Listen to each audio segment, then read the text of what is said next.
Supreme নির্দেশে চাকরি হারানোর পর বন্ধ হয়েছে স্কুলে যাওয়া, ফলে বাকি শিক্ষকদের নিয়েই চলছে স্কুল। উত্তর 24 পরগনার বিভিন্ন জায়গার চিত্র ধরা পড়েছে সিএনএর ক্যামেরায়। সুপ্রিমের কোপ পড়েছে উত্তর 24 পরগনার বাদুড়িয়ার চাত্রা নেতাজি বালিকা শিক্ষানিকেতনে। একই স্কুলের বিজ্ঞান বিভাগে 4 জন শিক্ষক চাকরি হারিয়েছেন। ফলে বর্তমানে স্কুলে বিজ্ঞান বিভাগে 1 জন শিক্ষিকা রয়েছেন। ফলে বিজ্ঞান বিভাগের অবস্থা খুবই বিপর্যস্ত। তো আমাদের ক্ষেত্রে কোর্টের নির্দেশে আমাদের স্কুলে 4 জন বিজ্ঞানী শিক্ষিকার চাকরি আমরা শুনতে পাচ্ছি বাতিল হয়েছে। কিন্তু সেক্ষেত্রে আমরা এখন মাধ্যমিকের বছর, আমাদের আরও যারা জুনিয়র স্টুডেন্ট রয়েছে তাদের সবার পক্ষে অসুবিধা হয়ে যাবে বিজ্ঞান ক্লাস করা। এবার আমরা বুঝতে পারছি না আমাদের ভবিষ্যতের বিজ্ঞান ক্লাসগুলো কী করে নেওয়া হবে। কিন্তু তার সাথে সাথেও আমাদের বাচ্চাদের কি হবে এটা ভেবে আমরা কিছু কুল কিনারা পাচ্ছি না। খুব অসুবিধা হবে, বিজ্ঞান এবং অঙ্ক 2 বিভাগেই খুব অসুবিধা হবে। এই একজন মাত্র বিজ্ঞান শিক্ষিকা আছেন এইচএস লেভেলে। সুন্দরবনের হিঙ্গলগঞ্জের কনকনগর সৃষ্টিধর ইনস্টিটিউশনের 3 শিক্ষকের চাকরি চলে যাওয়ায় দুর্ভোগের মধ্যে পড়তে হচ্ছে বিদ্যালয়ের পড়ুয়াদের।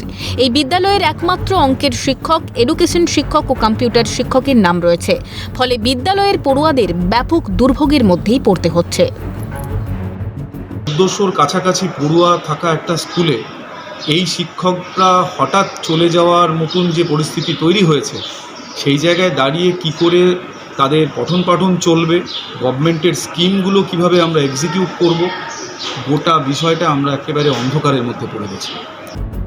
হাসনাবাদের বরুণহাট হাই স্কুল 5ম থেকে দ্বাদশ শ্রেণী পর্যন্ত 1350 জন ছাত্রছাত্রী।